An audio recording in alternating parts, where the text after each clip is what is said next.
something like that, and Poker Face. And you go home, you want to know the name of the song. Obviously it's Poker Face, but you type in Lady Gaga, the couple lyrics that you heard that you remember, and the word lyrics, and click go, and lyric sites come up, and that's how you find the song that you can then illegally download, or whatever, or buy the CD. So this is just a perfect example. This was a couple months ago. People will wait. They waited for a Java exploit to come out. Within a few hours of an exploit being released, these people put up Lady Gaga and Rihanna fake lyrics websites, and then they use search engine optimization or black hat search engine optimization to make their fake lyric websites come up top in the Google results. So if you went home, heard Poker Face or any Rihanna song, typed it in to Google, all the first pages of results, if you clicked on any of them, automatically owned, your computer's taken over, exploiting this Java bug within a few hours of it coming out. So obviously the solution to this is that artists just need to sing more clearly, so that no one has to search to understand what the lyrics actually say.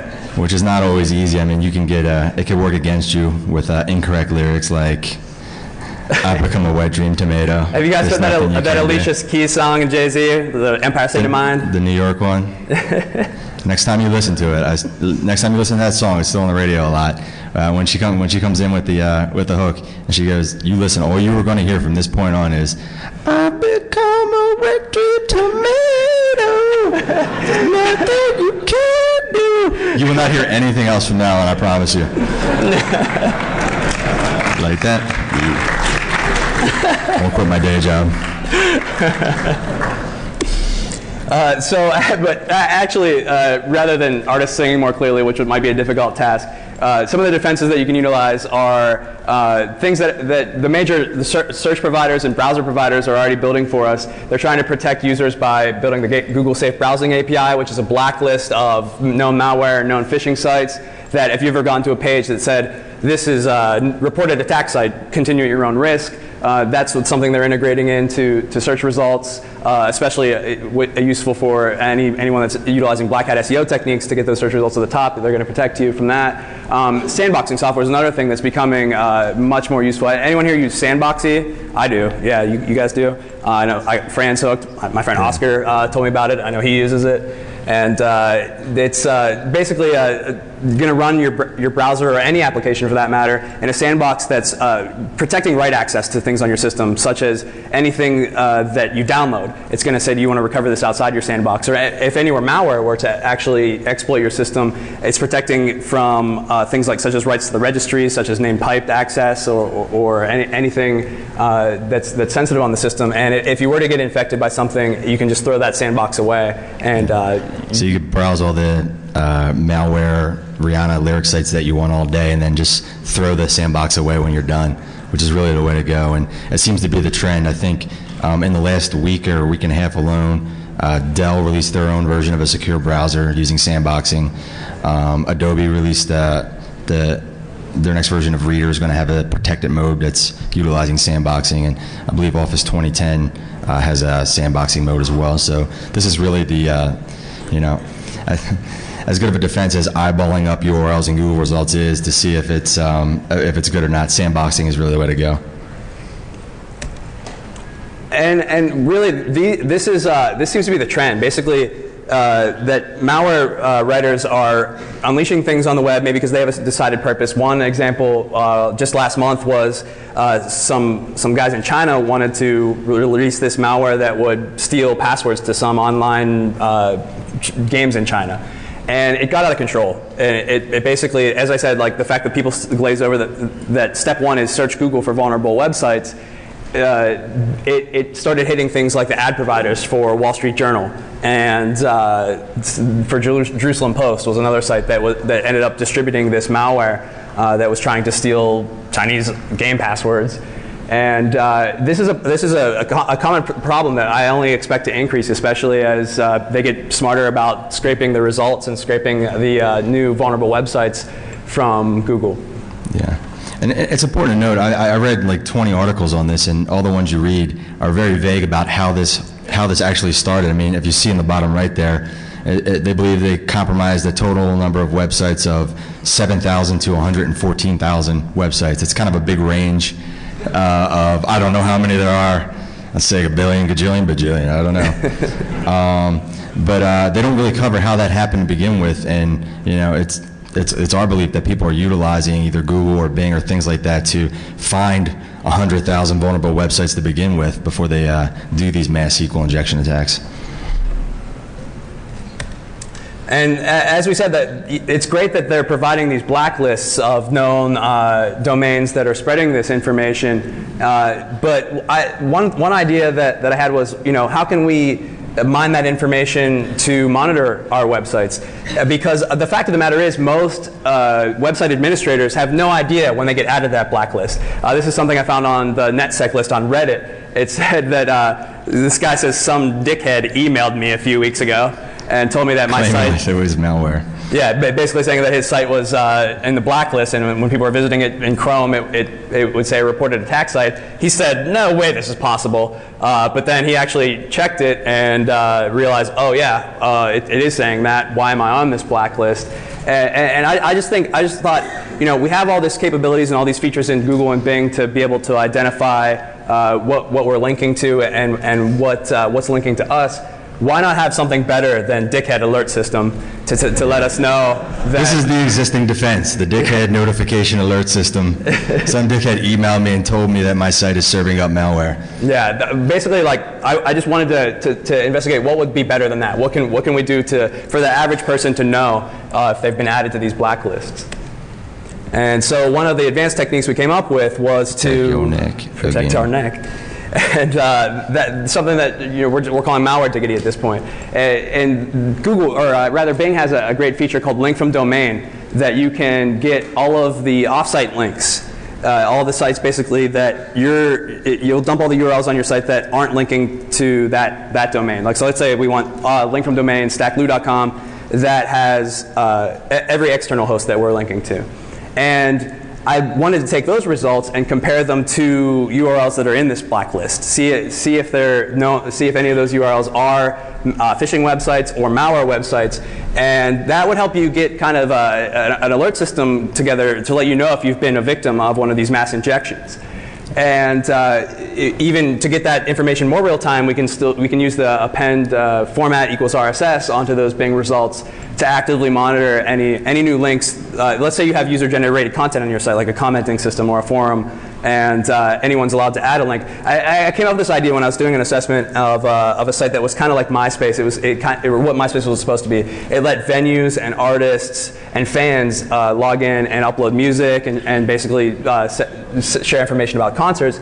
And after they fixed all the cross-site scripting that I found, they also still wanted to allow external links. They still wanted to let people link to whatever they wanted. And I just thought about, there's some risk in that you might be utilized as a phishing platform, especially with your large user base, and especially your prime target for distributing malware as well. So you should actually integrate some code into your app that uses the Google Safe Browsing API to identify any new links that users are adding. But they basically were like, well, we don't have time to do that. We're going to launch the site anyway. But you could utilize something like just Google's crawler or Bing's crawler to let you know of any links on your site that are in that blacklist. So how many of you guys are familiar with what happened last month with the Wall Street Journal incident? Not many people, right? I'm surprised about that. 100,000 websites compromised and nobody's heard about it. Basically, just to give you a quick visual of what it is they had 10,000 or 100,000 or whatever you could imagine number of websites scoped out for SQL injection, and they waited. They waited for a browser bug to come out. I believe it was an Adobe Flash vulnerability. As soon as that did, what they did was create an exploit for that. They SQL injected all 100,000 of these websites, appended to every page, include this piece of JavaScript that's an off-site link that exploits this browser bug, so that anyone who went to any one of these websites the next day, including the Wall Street Journal, if any of you guys read the Wall Street Journal, if you went to that website, it linked you to this piece of malware that exploited your browser and popped you. So everyone who went to those websites that day automatically gets their browser zone. So it was 1 to 10,000 to God knows how many people went to those sites, and there's still tons of them actually if you just Google for these links, these off-site links. And if using our tools, MalwareDiggity, you could sit there and monitor what's linking off of my site and compare it against these lists, and not have to have some dickhead email you and let you know that, hey, by the way, everyone who comes to your site is getting owned or fake AV installed. You can now get hey, you have a new offsite link, and by the way, it's in this malware list. Maybe you should look into that. It's a little better than the existing defenses. And this is just a demonstration of the results for, like, actually this worked really well for monitoring new links on Twitter that were distributing malware or phishing. I was getting a lot of hits based on comparing those URLs to what's in the blacklist, and that's just one example of a good way to use this technique. Also, Yahoo has a site explorer that lets you see in-links to your site. So I thought it would be interesting to see, take a known malware URL, like the URL for the Wall Street Journal injection was robint.us. So if you could just put that URL in Yahoo Site Explorer, and its bot had gone out and indexed all of the sites that are linking to that, so that we know the ones that are infected.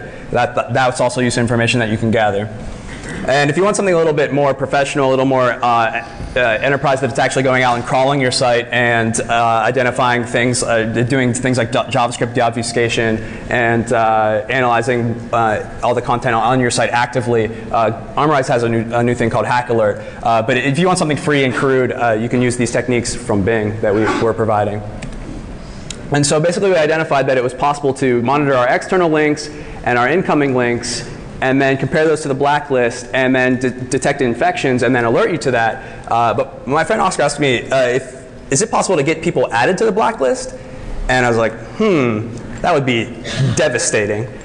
Because the black hat side of this is that you can, if you show the next slide, identify the links that are in those blacklists, mass inject your competition via comment spam, or if they have any user-generated content or forums, and then like basically, let's say you want to wipe out all the other distributors of wolf socks on the internet, so that you're the primary retailer of wolf socks. You could have your competition blacklisted, and then their page rank goes to 0.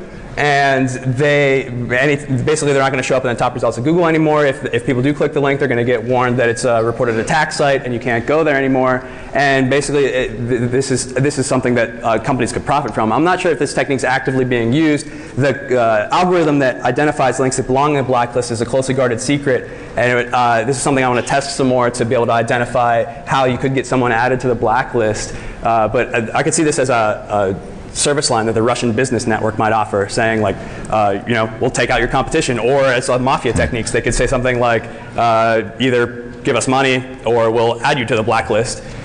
And this is just something that's kind of unexplored, that information that you can easily gather from these search engines, I think could be utilized to do something like that. Yeah, I could tell you how I would use it. If you Google for Fran Brown, you will not find our research or me in any way. You will find the Fran Brown College of Beauty. So if I can get that knocked off the Google page results, I'm gonna use this search engine de-optimization. Future predictions. So just to wrap things up with where we think things are going, because things are rapidly changing. They've been a little stagnant since 2004, 2005, but we're kicking things back off again. As we mentioned earlier, I believe there's going to be a continued data explosion. Google will index health records to phone records to open source code to anything they could possibly index and provide an easily searchable interface to. So we're going to see a lot more data index, real-time streaming updates. I also believe that we're going to see renewed tool development, both on the hacker side as well as the security side. So we're stepping things up on the security side, but we're going to start seeing things like more automated Google worms, real-time detection and exploitation. People are just sitting there waiting in real time, finding these vulnerabilities on Google and automatically exploiting them. And then finally, I believe that Google involvement, as well as Bing involvement, they'll start getting involved more. Google's been getting a lot of heat from security, from losing their custom authentication code to China allegedly, and stealing everyone's wireless in Europe that they're going around. So there's a lot of heat on Google right now from a security perspective, and I know it's led to them hiring a lot more in the security department. I think this will be lower on their priority list, but I think they'll start getting more involved in the Google hacking and Bing hacking side of things. And just to show you, I don't know if you guys have ever messed with this interface, just regular Google. If you expand the side and go to updates, they are providing, you could see what was indexed and what was going on in Twitter and Google 5 minutes ago or at 2 p.m. this afternoon. Google's providing real-time streaming updates of this information. So we're going to